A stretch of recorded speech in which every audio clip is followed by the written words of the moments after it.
Demikian juga peserta live streaming dimanapun Anda berada. Puji Tuhan kalau hari ini kita boleh ada di rumah Tuhan memperingati kenaikan Tuhan Yesus. Kenaikan Tuhan Yesus ke surga merupakan bukti nyata bahwa Dia sungguh-sungguh bangkit dari antara orang mati. Pada saat Yesus naik ke surga disaksikan oleh murid-muridnya. Sehingga kenaikan Tuhan Yesus ke surga bukan ilusi, bukan dongeng, bukan legenda, tetapi satu kenyataan, fakta sejarah. Kenaikan Tuhan Yesus ke surga merupakan bukti, saudara, yang begitu hidup dan ajaib, bahwa Yesus adalah pemilik surga.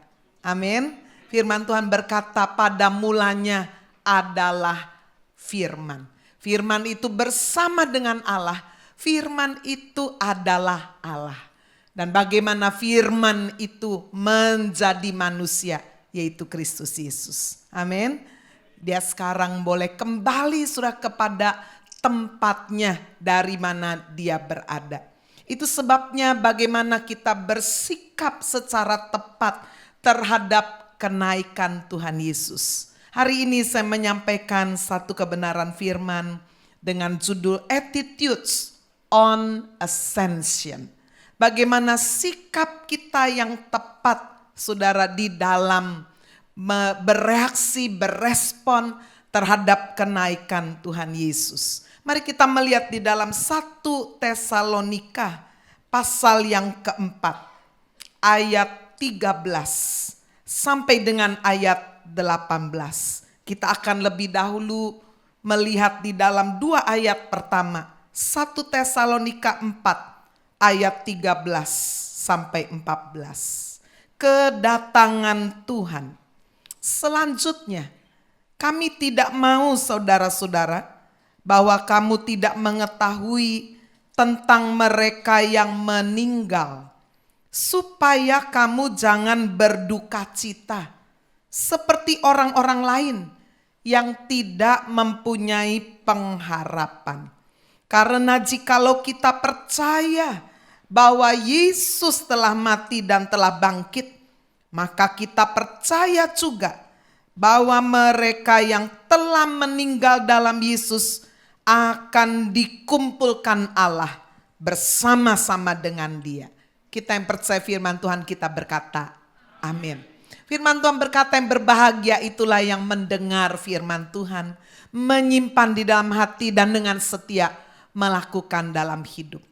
Hari ini kita melihat yang pertama adalah sikap kita terhadap orang yang meninggal di dalam Tuhan. Apakah itu saudara orang tua kita, atau mungkin kakek nenek kita, atau mungkin saudara pasangan hidup, bahkan anak-anak kita yang lebih muda dari kita, menantu, mertua, saudara kandung, ipar, sahabat yang sangat kita cintai, siapa saja.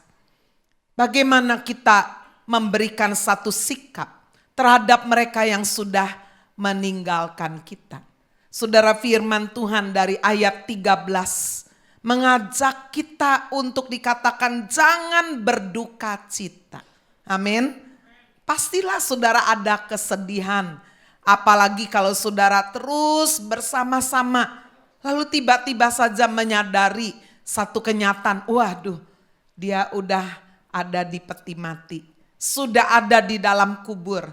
Selama-lamanya saudara bangun dari tidur, tidak akan ada lagi seseorang di samping kita. Pastilah secara manusiawi ada kesedihan. Tetapi saudara, Alkitab memberikan satu perintah, jangan kita berduka cita. Kenapa saudara? Sebab dikatakan ada pengharapan yang pasti. Jangan dikatakan berduka cita supaya kamu mengetahui bahwa ada pengharapan. Orang lain berduka cita, waduh gak tahu kemana. Terus terang saudara, seringkali kita menangis. Sebetulnya menangisi diri kita loh, betul gak? Ya, aduh kasihan saya, bukan kasihan yang sudah meninggal di dalam Tuhan. Orang yang sudah meninggal di dalam Tuhan ada pengharapan yang pasti. Di dalam Yohanes pasal 14 ayat yang kedua sampai dengan ayat 3, firman Tuhan berkata, saudara, di rumah Bapakku banyak tempat tinggal. Tidak mungkin saudara-saudara sekalian kekurangan kalau kita percaya kepada Kristus. Firman Tuhan berkata, jika tidak demikian, tentu aku, Yesus mengatakannya kepadamu, sebab aku pergi ke situ untuk menyediakan tempat bagimu. Amin, saudara. Dan apabila aku telah pergi ke situ dan telah menyediakan tempat bagimu, aku akan datang kembali dan membawa kamu ke tempatku, supaya di tempat di mana aku berada, kamu pun berada. Bapak Ibu Saudara, ayat ini yang ditulis dalam Yohanes 14. Jika dibaca oleh orang Yahudi, mereka itu mengerti banget. Kenapa saudara? Sebab di dalam pernikahan orang Yahudi zaman dulu, budaya Alkitab ini ditulis. Seorang pria saudara ketika sudah melamar calon istrinya, saudara-saudara sekalian sudah bertunangan, calon istrinya sudah dikasih cincin pertunangan, tanda sudah diikat, dipersiapkan untuk memasuki pernikahan. Maka saudara, calon suami ini akan meninggalkan yang perempuan untuk sementara. Itu saudara, ya. Itu sebabnya Yesus berkata, saudara, dia meninggalkan kita yang sudah dipertunangkan. Kapan kita bertunangan dengan Kristus? Ketika kita percaya Yesus. Ketika kita membuka hati menerima Yesus masuk ke dalam hati kita. Itulah kita dipertunangkan karena kita menerima Yesus. Orang Yahudi kalau mau bertunangan, melamar itu saudara ada ritualnya. Ya, jadi ketuk pintu, lalu kemudian calonnya itu buka, nah itu. Inilah satu penentuan. Kalau yang perempuan ini bilang, oh saya nggak mau, tutup lagi, nggak jadi pertunangan itu. Ya, memang ini agak beda ya, orang Yahudi ini syarat banyak sekali saudara, lambang-lambang profetik yang sangat indah. Jadi kalau kemudian yang calon wanitanya berkata, silakan masuk, itulah udah sah. Bukankah Wahyu 3 ayat 20 berkata, lihat aku berdiri di muka pintu dan mengetuk. Barang siapa mendengar suaraku, buka pintu, bukan cuma buka pintu, suruh masuk dong, masa buka pintu tunggu di luar terus. Ya, saya ingat dulu sudah waktu saya masih SMP, ada yang naksir saya, tok tok tok tok, buka pintu. Habis itu saya nggak seneng, saya tak tinggal sudah. Wah nggak jadi itu ya. Dia tetap di luar pintu. Nah, jadi saudara udah buka, apa yang saudara harus lakukan? Ayo silahkan masuk. Itu firman Tuhan Wahyu 3 ayat 20.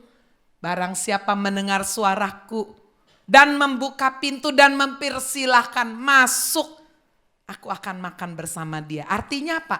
Fellowship, ada hubungan. Itulah pertunangan yang sah. Amin, saudara. Tapi setelah bertunangan, maka calon suami ini akan pergi. Untuk apa? Untuk bikin rumah. Zaman dulu saudara, orang Yahudi kalau mau menikah itu yang laki-laki bikin rumah sendiri. Kan ini masa lalu ya, zaman dulu.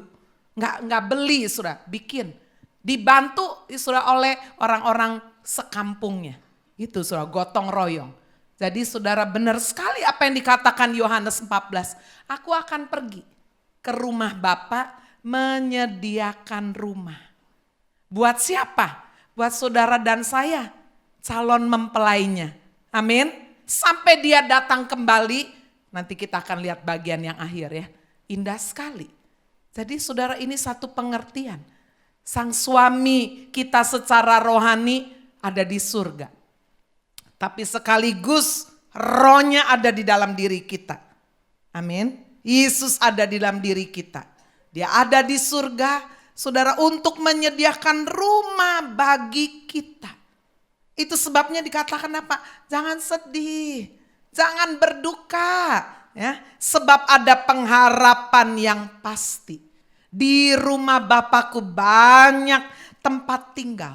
Apabila aku sudah pergi ke situ, udah sediakan tempat, rumahnya sudah jadi, aku akan datang kembali, aku akan jemput. Itu sebabnya kloternya orang-orang percaya itu lain-lain kan. Ya, saudara kalau belum dijemput, saudara masih disediakan rumah di sana. Belum selesai rumahnya. Tapi ada orang-orang yang rumahnya sudah jadi, dia akan datang menjemput. Amin. Satu pemahaman yang indah sekali. Itu sebabnya Bapak Ibu pengertian inilah, dasar pengertian inilah. Rasul Paulus menulis, nggak usah berduka cita. Saudara, pemahaman yang begitu indah membuat Rasul Paulus melihat bahwa kematian bagi orang yang percaya kepada Yesus bukan kutuk. Amin. Ya, orang Chinese totok apalagi paling gak suka warna hitam-hitam begini nih ya. Wah, warna hitam-hitam, memantunya, anaknya pakai hitam kayak berkabung aja. Bagi mereka kematian itu kutuk. Tetapi saudara, coba kita lihat firman Tuhan Filipi 1 ayat 21. Karena bagiku hidup adalah Kristus, mati adalah cuan. Keuntungan sudah, bukan kerugian. Kenapa? Sebab saudara, kematian itu pindah tempat. Luar biasa. Ya, pada suatu hari ada seorang istri udah tua ini. Ini orang Manado ini ya. Jadi saudara, dia sakit, habis itu dia rupanya udah tahu waktunya mau tiba. Dia ngomong sama suaminya. Suaminya udah tua juga, ini udah kakek nenek ya. Suaminya agak tuli ya. Jadi saudara, sang istri yang udah tua ini bisik berkata, nanti aku pakai baju buka muka. Gitu ya, maksudnya orang Manado suka pakai baju buka depan gitu loh, buka muka. Apa? Pakai baju buka muka. Oh iya. Bener aja, sudah 2 jam kemudian meninggal.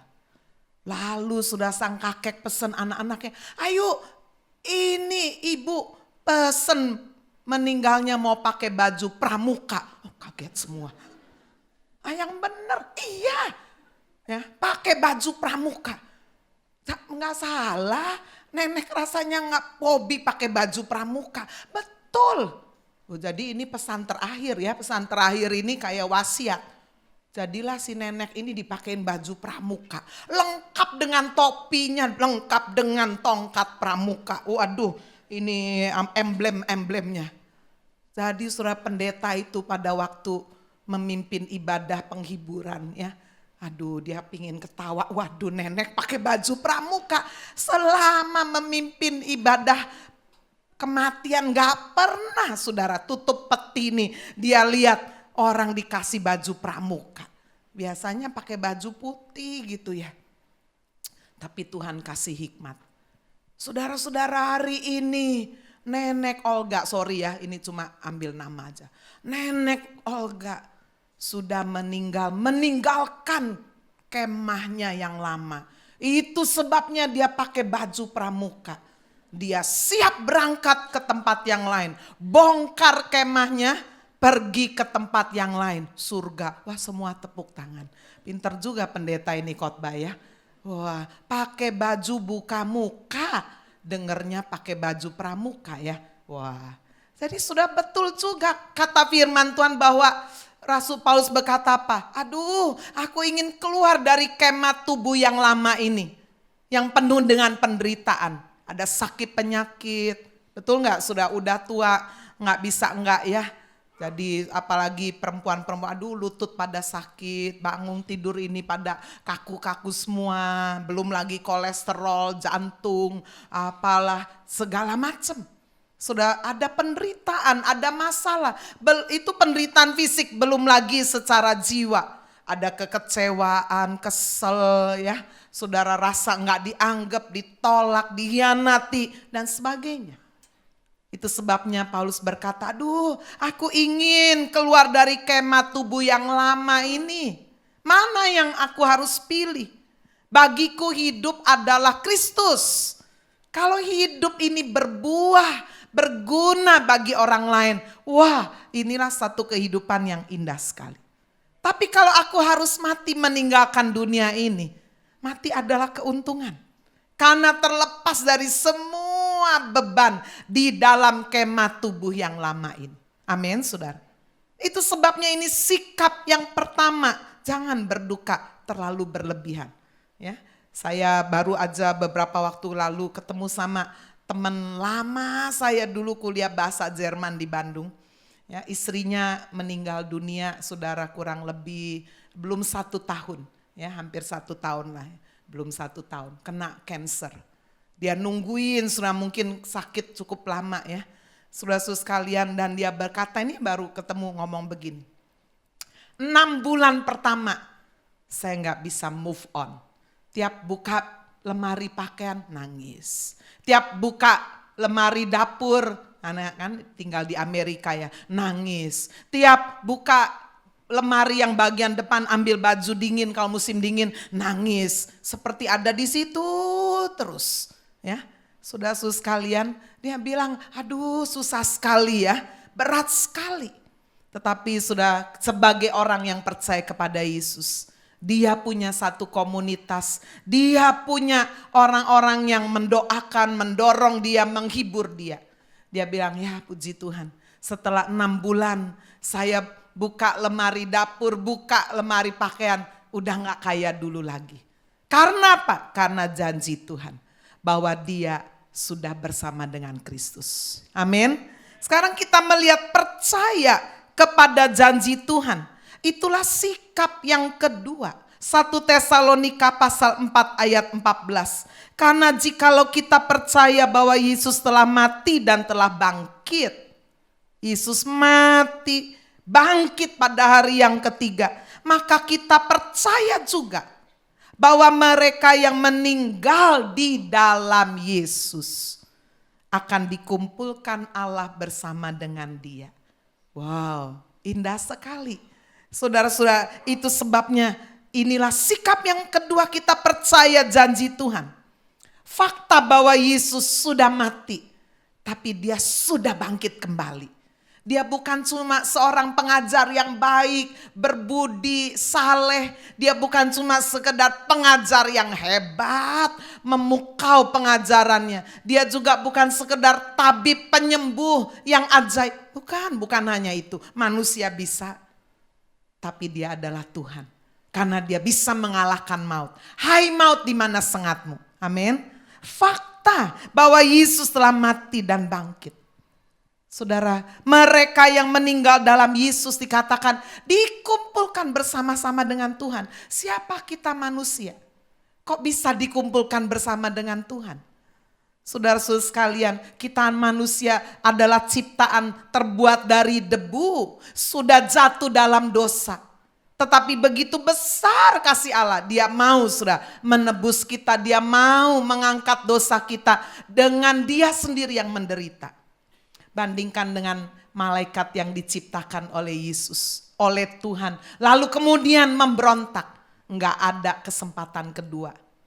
Betul? Malaikat yang memberontak itulah Lucifer. Apa ada kesempatan? Oh ya kamu salah ya 1 kali. Ya udah saya remedi. Apa kayak begitu? Enggak diher-her, langsung diskualifikasi. Langsung sudah ditentukan hukuman akan masuk ke dalam lautan api yang menyala-nyala. Saudara, dari sini kita melihat betapa besar kasih Allah kepada manusia.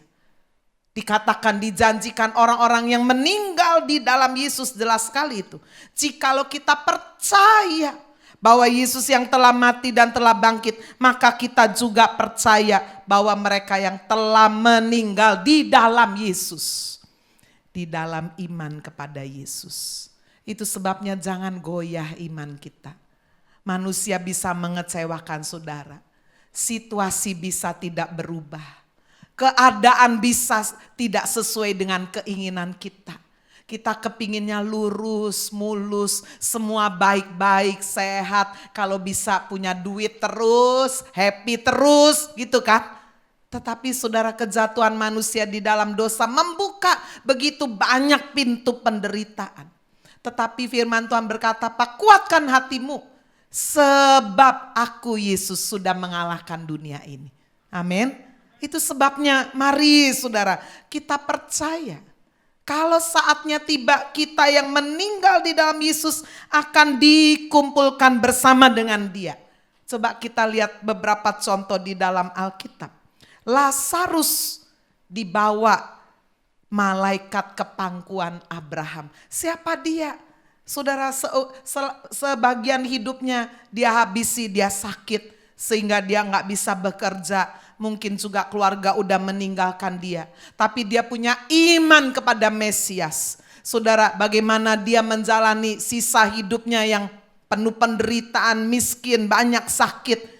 Dia menghidupi dirinya dengan makan dari remah-remah yang jatuh dari orang yang kaya, setiap hari pakai baju ungu yang bagus, setiap hari pesta pora. Tetapi saudara, kita membaca dikatakan Lukas 16 ayat 22. Kemudian matilah orang miskin. Ya, orang miskin bisa mati ya. Lalu dibawa oleh malaikat-malaikat kemana sudah? Ke pangkuan Abraham. Wow, tapi kalau saudara membaca terus Lukas pasal 16 ayat yang selanjutnya, dikatakan bukan cuma orang miskin lu yang bisa mati. Saudara pikir orang miskin mati karena apa? Nggak punya duit buat ngobatin, ya terpaksa mati. Nggak punya uang untuk bisa mengisi perutnya, makanya mati. Kalau begitu apa orang kaya yang punya uang bisa berobat, bisa tidak mati-mati? Tidak juga. Kalau sudah waktunya mati, mati. Betul nggak? Beberapa hari yang lalu kita lihat di YouTube beredar seorang pedagang masih muda, umur 45 tahun, main badminton. Jatuh saudara, bawa rumah sakit, di dalam perjalanan meninggal dunia. Ya, jadi meninggal itu nggak perlu harus di rumah sakit, sakit dulu, nggak perlu. Bisa tiba-tiba. Ya, kalau kita melihat Lukas pasal 16 ayat 23, orang kaya itu juga mati. Berarti kematian tidak pandang bulu. Kita nggak bisa membeli waktu untuk hidup lagi, minta hidup lagi. Ini dah disogok, kasih uang, nggak bisa. Orang miskin mati, orang kaya itu juga mati lalu dikubur. Sementara dikatakan yang kaya ini menderita sengsara di alam maut. Dia memandang ke atas. Dari sini jelas, saudara kita yang percaya kepada Yesus, jika meninggal kita akan dibawa ke atas, bukan ke bawah. Amin. Dibawa ke atas, sudah itulah disebut pangkuan Abraham. Di dalam Lukas di dalam Lukas 23 ayat 43, Yesus menyebutnya sebagai Firdaus. Yaitu ketika Yesus mengucapkan kepada penjahat di sebelahnya yang percaya, jika engkau datang kembali, ingatlah akan aku. Lalu kemudian dikatakan saudara, kata Yesus kepadanya, Lukas 23:43. Aku berkata kepadamu, sesungguhnya hari ini juga. Enggak tunggu besok. Hari ini juga. Jadi kepercayaan orang-orang, oh kalau habis mati mayatnya masih gentayangan 40 hari. Itu sebabnya setelah 40 hari ada satu kayak selamatan atau apa ya. Itu orang dunia. Tapi firman Tuhan berkata apa? Yesus berkata, hari ini juga engkau akan bersama dengan aku di mana sudah? Di Taman Firdaus. Inilah tempat orang yang meninggal di dalam Yesus menanti sudah di Taman Firdaus. Sementara orang-orang yang mati tanpa Kristus, orang kaya itu juga mati, dikubur, dia menderita sengsara di mana? Tunggu di mana? Di alam maut, belum masuk neraka, belum. Nanti neraka nanti setelah masa penghakiman. Di alam maut. Diapain di alam maut? Menderita, sengsara. Ya, sampai dikatakan kalau saudara baca terus, kehausan di sana. Panas. Orang kaya biasa di dunia tukang nyuruh-nyuruh ya, dia bos laupan. Beli ini, beli itu, ambil ini. Di alam maut juga masih nyuruh-nyuruh. Suruhlah. Waduh ya, kalau saudara baca itu ya. Lalu kemudian dikatakan saudara di ayat yang ke-24. Orang kaya itu berseru, Bapak Abraham kasihanilah aku. Suruhlah Lazarus. Mentang-mentang kaya ini ya. Suruhlah Lazarus supaya dia celupkan ujung jarinya ke dalam air. Menyejukkan lidahku. Sebab aku sangat kesakitan dalam nyala api ini. Jadi kita bisa dapat gambaran. Orang yang mati tanpa Kristus akan dibawa kemana sudah? Ke alam maut. Ada apa di alam maut? Ada kesengsaraan. Ada kehausan. Ada penderitaan. Betul sudah? Ya. Itu sebabnya sudah ini satu penantian yang tidak enak. Bisakah saudara dia minum? Enggak bisa. Sampai disuruh Lazarus celupkan ujung jarinya. Aduh haus sekali, enggak bisa. Lalu kemudian saudara-saudara sekalian Abraham ini berkata, anak ingatlah engkau telah menerima segala yang baik sewaktu hidupmu.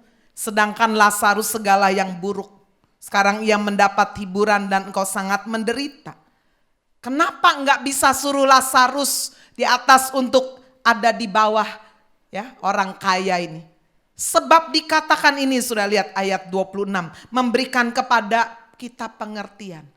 Bahwa kalau orang sudah mati tidak ada kesempatan.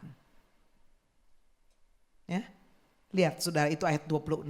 Selain daripada itu di antara kami dan engkau terbentang jurang yang tak terseberangi. Lebar sekali nggak bisa. Supaya mereka yang mau pergi dari sini, dari Taman Firdaus pangkuan Abraham kepadamu ataupun mereka yang mau datang dari situ kepada kami tidak dapat menyeberang. Jadi saudara perhatikan ini. Orang yang ada di Taman Firdaus dengan orang yang ada di alam maut tidak bisa ketemu.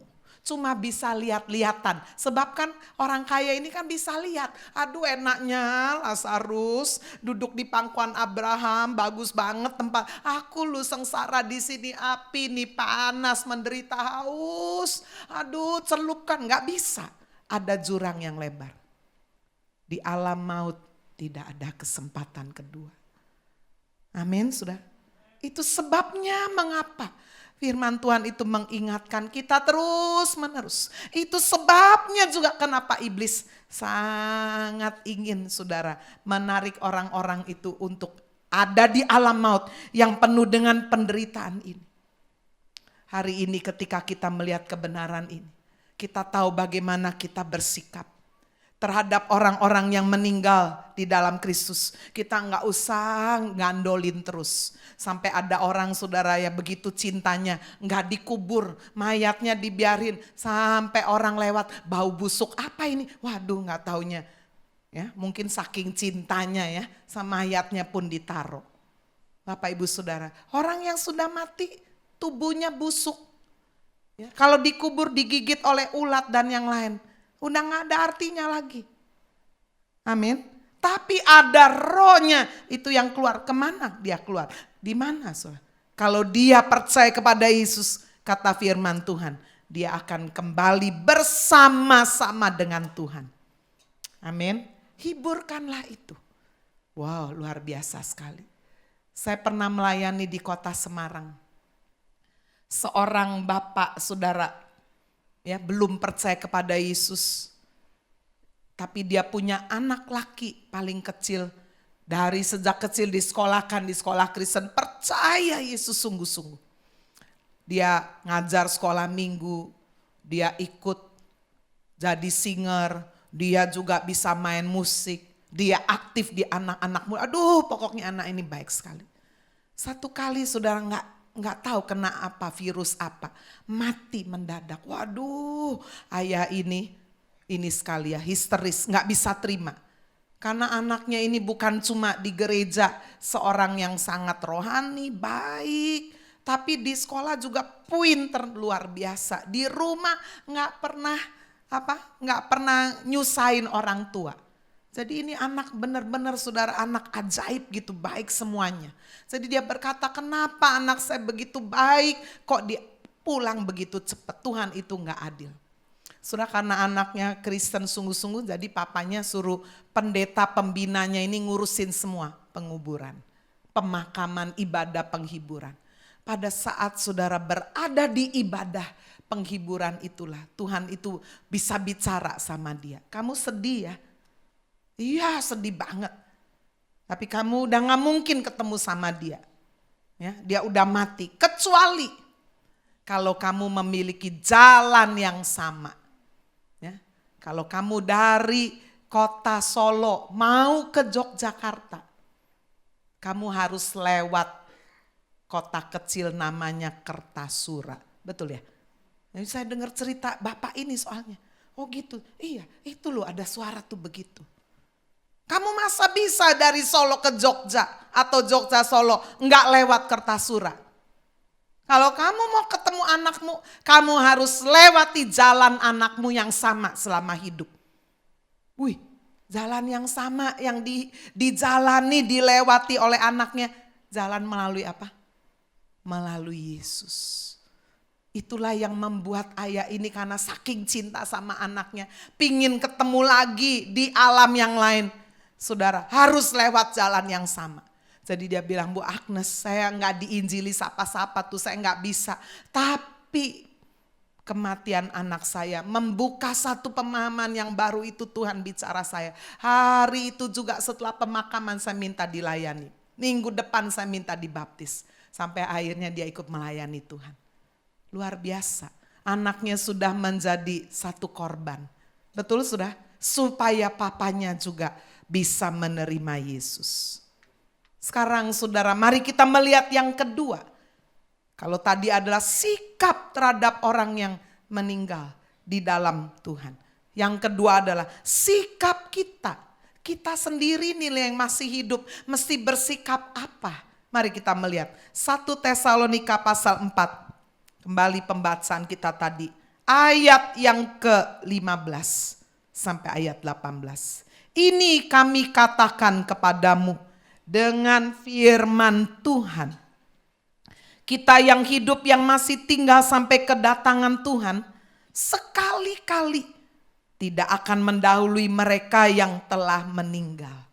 Sebab pada waktu tanda diberi, yaitu pada waktu penghulu malaikat berseru dan sangkakala Allah berbunyi, maka Tuhan sendiri akan turun dari surga.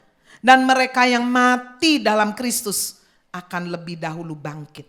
Sesudah itu kita yang hidup yang masih tinggal akan diangkat bersama-sama dengan mereka dalam awan, menyongsong Tuhan di angkasa. Demikianlah kita akan selama-lamanya bersama dengan Tuhan. Karena itu hiburkanlah seorang akan yang lain dengan perkataan-perkataan ini. Bagaimana sikap kita yang masih hidup? Saudara-saudara sekalian, yang pertama ayat firman Tuhan ayat 15 mengajak kita untuk bersabar.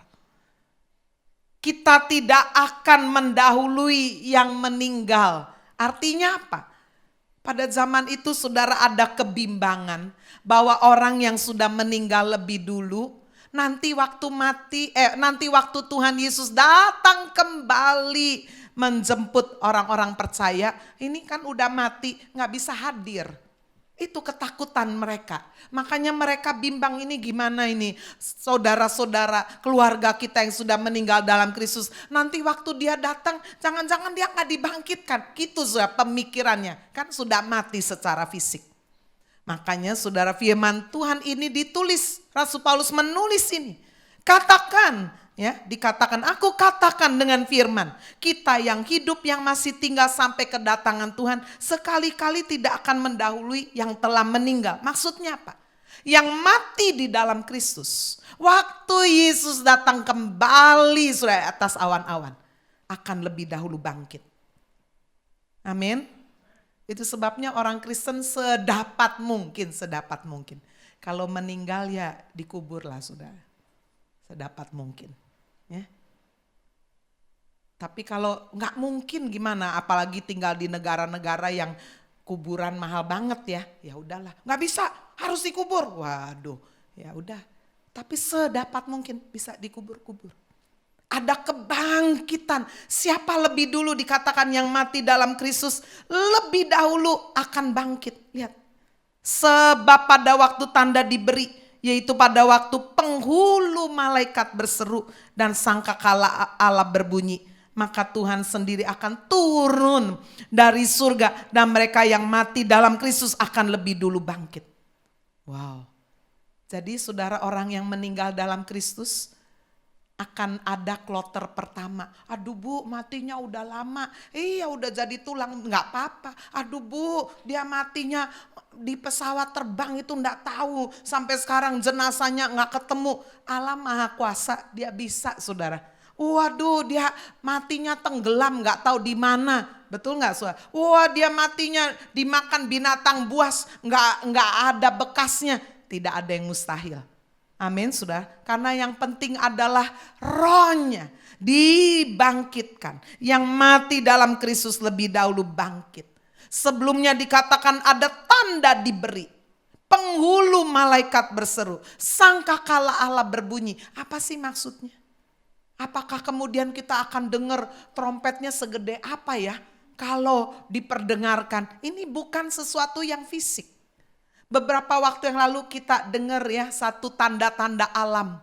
Ya, ada suara di langit itu tiba-tiba. Duh, benar-benar suara kalau didengar suaranya itu seperti suara sangkakala orang Yahudi. Waduh, suara apa sampai orang cari? Ya, bisa juga itu menjadi satu tanda.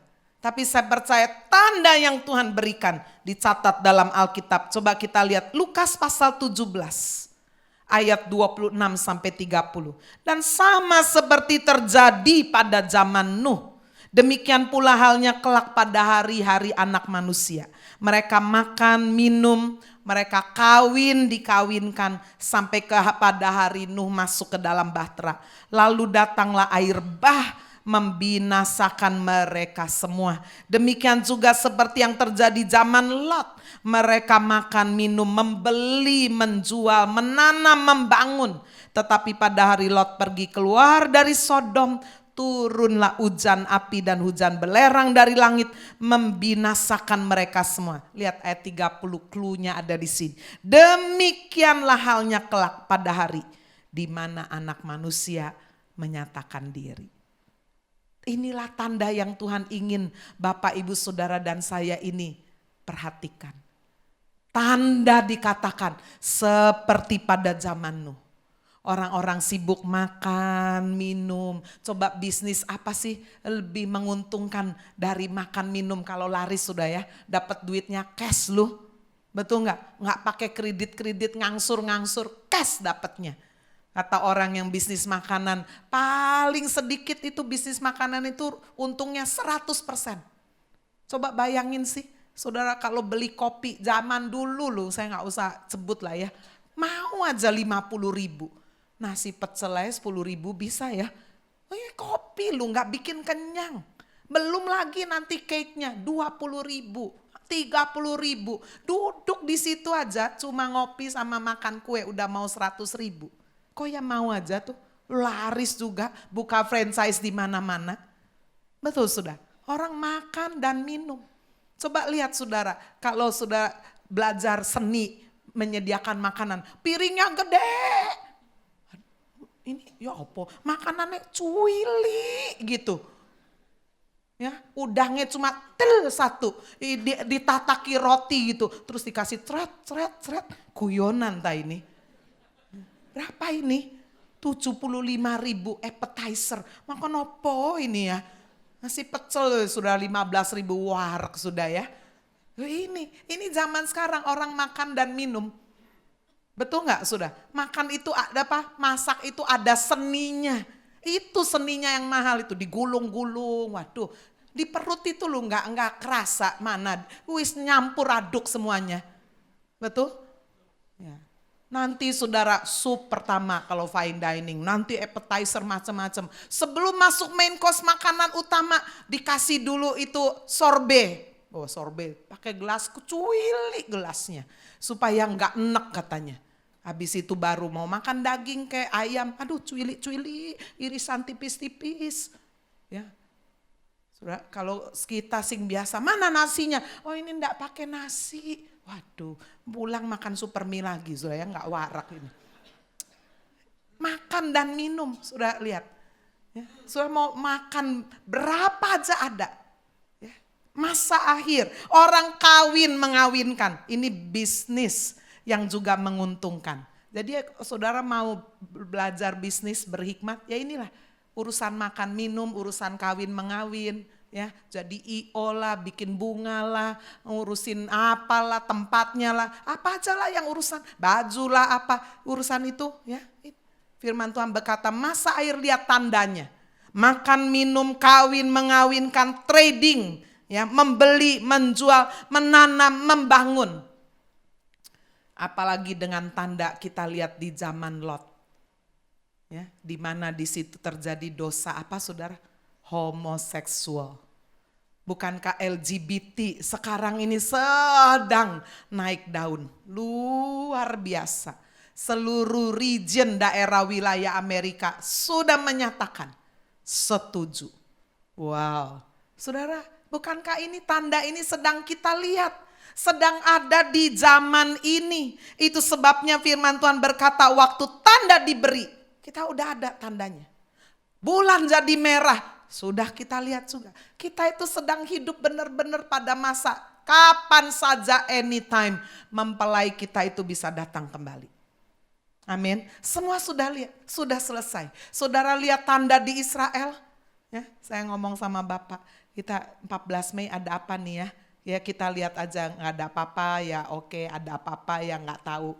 Sebab 14 Mei 1948 adalah hari kemerdekaan orang Israel. Biasanya ada tanda-tanda 48 ke 2018 70 tahun ya. Saudara-saudara sekalian. Kita nggak tahu, harus waspada. Karena apa?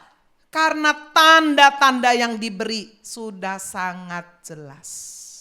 Dan kalau saudara baca itu pada zaman Lot, ketika dikatakan ini nanti akan ada api belerang turun, orang ketawa. Lot itu punya 2 anak perempuan, sudah punya calon suami. Menantunya diajak nggak mau. Mereka, ini saudara baca itu, mengolok-ngolok. Istrinya Lot aja sampai ditarik. Ya, tangannya oleh malaikat, sempat masih menengok ke belakang. Padahal bilang jangan menengok ke belakang. Tapi duitnya ada di sana, cuansenya ada di sana semua, aduh semuanya ya. Di mana hartamu berada, di situ hatimu berada. Dan istri Lot langsung jadi tiang garam. Itu sebabnya hari-hari ini, apa ada yang masih memberatkan saudara? Meninggalkan dunia ini. Dunia ini transit hanya sementara. Saudara kalau naik pesawat mau pergi ke tempat yang jauh ya. Apa ke Amerika, ke Australia, kemana. Pasti biasanya transit. Ya, kalau transitnya pasti Singapura, waduh. Airport Singapura itu wah bagus. Cetrat. Belum lagi shopping, makan. Saking bagusnya ketinggalan. Nah ini. Padahal apakah Singapura itu tempat tujuan saudara? Bukan, just transit. Tapi karena begitu indah lupa. Shopping, makan semuanya. Waduh potret itu taman-taman bagus. Wah itu sale. Wah sampai akhirnya pesawatnya loh udah ketinggalan. Dunia adalah tempat kita transit. Dengan segala keindahan dan daya tarik yang menarik. Jangan sampai saudara tertinggal. Sangkakala sudah dibunyikan. Tanda-tanda sudah begitu jelas. Amin saudara. Yang kedua mari kita memelihara pengharapan. Pengharapan itu ditulis di ayat 17. Sesudah itu kita yang hidup yang masih tinggal akan diangkat. Aduh. Saudara kalau mati di dalam Kristus dikumpulkan bersama dengan Tuhan. Kita yang masih hidup harus bersabar, memelihara pengharapan. Kalau kita tidak mati dan Yesus datang di atas awan-awan, dikatakan kita akan diangkat. Gimana caranya? Enggak pakai dongkrak sudah ya, diangkat. Dalam sekejap 1 Korintus 15 berkata, kita akan diubahkan, kita akan diangkat bersama dengan mereka dalam awan menyongsong Tuhan di angkasa. Demikianlah kita akan selama-lamanya bersama dengan Tuhan. Ini dikatain lagi, diucapkan, luar biasa.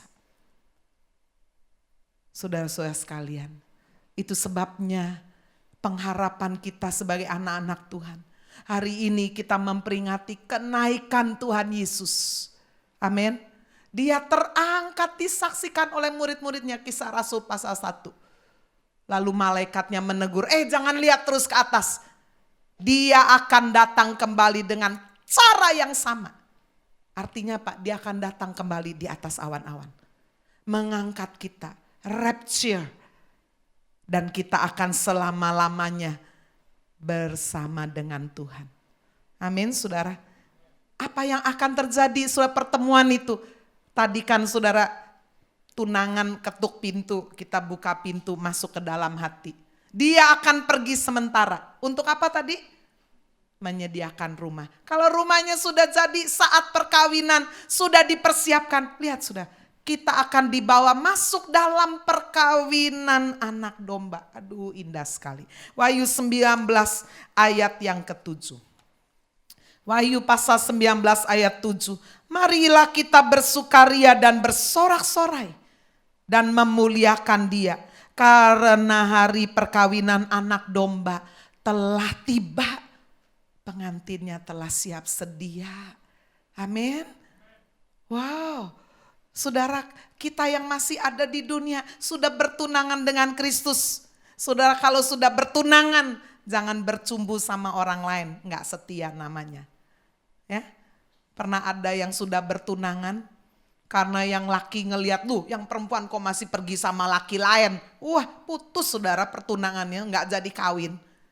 Kita sudah bertunangan dengan Kristus, menerima Yesus. Jangan lagi hidup seperti orang dunia. Hidup dalam dosa. Amin. Kita jaga hidup kita sudah kebenaran, dalam kekudusan. Mengenakan perbuatan yang benar, kudus. Sebab dikatakan Wahyu 19 ayat 8. Dan kepadanya dikaruniakan supaya memakai kain lenan halus yang berkilau-kilauan dan yang putih bersih. Lenan halus itu adalah perbuatan yang benar dari orang-orang kudus. Saudara kita yang belum mati, saat Yesus datang, kita akan diangkat di atas awan-awan. Itu sebabnya kalau saudara punya orang tua, saudara di dalam Kristus ya meninggal, kita bersyukurlah dia sudah bersama dengan Kristus. Daripada menghadapi penderitaan lebih lagi, nanti tiba-tiba kehilangan iman gimana saudara? Betul enggak? Kita yang masih hidup, biarlah kita benar-benar saudara mempertahankan, berjuang, berlomba dalam perlombaan iman yang disediakan bagi kita. Untuk itu yang ketiga yang terakhir, kita harus saling menguatkan dan menghibur. Ayat 18, karena itu hiburkanlah orang akan yang lain dengan perkataan-perkataan ini. Seorang ibu gak menikah, sakit-sakitan. Saudara mungkin dia juga merasa keluarga nggak perhatikan. Ditengok di rumah sakit ngomong begini. Saya mau mati aja, ini udah ada baygon, saya mau bunuh diri aja. Aduh jangan Cim. Encim udah rajin ke gereja kayak begini, udah percaya Yesus. Kok mau mati makan minum baygon sih? Jangan, bertahan. Amin sudah. Saling memperhatikan, udah gak usah kecewa, buang kepahitan. Ini, dia pasti datang kembali saudara. Dia sudah naik ke surga, dia pasti datang kembali. Mari kita saling menguatkan dan menghibur, saling memperhatikan. Ibrani 10 ayat 24, marilah kita saling memperhatikan. Supaya kita saling mendorong dalam kasih dan pekerjaan baik. Inilah pentingnya saudara dalam iman. Yang lain saudara lagi mutung, ya lagi ngambek, lagi marah, kecewa. Kita memperhatikan, kita mendorong, kita melakukan perbuatan baik. Bagian kita apalagi, jangan menjauhkan diri dari ibadah. Saya bersyukur Bapak Ibu Saudara hari ini hari libur tanggal merah. Saudara tahu bahwa ini adalah ibadah perayaan orang Kristen. Kita utamakan Tuhan. Firman Tuhan berkata Tuhan akan membedakan orang-orang percaya yang benar-benar memperhatikan ibadah dengan yang tidak. Sementara kalau ada saudara lagi di luar kota, luar negeri melihat live streaming, saudara juga mengizinkan benar-benar kebenaran firman sungguh-sungguh menjadi barisan paling depan dalam hidup kita. Jangan jauhkan ibadah, Jangan gantikan ibadah dengan live streaming. Ya, kecuali memang surah ada di tempat lain. Live streaming ini vitamin. Masa di sini ada yang nggak makan nasi, nggak makan roti, nggak makan. Oh saya setiap hari nggak makan, cuma vitamin toh ada? Nggak boleh, namanya vitamin itu tambahan suplemen.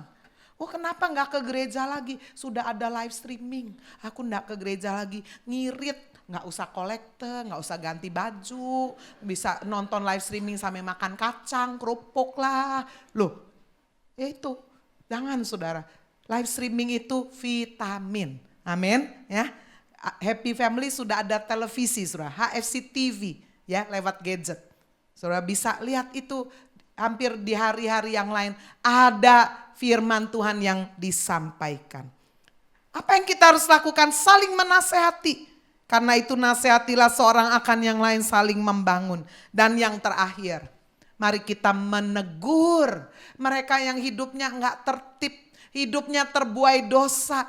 Mereka saudara yang benar-benar jauh dari Tuhan, enggak peduli, pedulinya dunia, duit, terus dosa, terus tegur. Malas kerja juga tegur. Kami juga menasihati kamu saudara-saudara, tegurlah mereka yang hidupnya tidak tertib. Hiburlah mereka yang tawar hati, belalah mereka yang lemah, sabarlah terhadap semua orang. Amin. Hari ini saudara biarlah sikap yang tepat untuk kita berespon terhadap kenaikan Tuhan Yesus. Terhadap yang sudah meninggal di dalam Kristus. Kita boleh sungguh-sungguh percaya satu kali kelak mereka lebih dulu akan dibangkitkan. Barulah kita akan diangkat ke atas awan-awan. Kita yang masih hidup, mari kita mau hidup dekat dengan Tuhan. Mari kita saling menasehati. Mari kita bersaksi membawa jiwa kepada Kristus. Amin. Tuhan Yesus memberkati kita.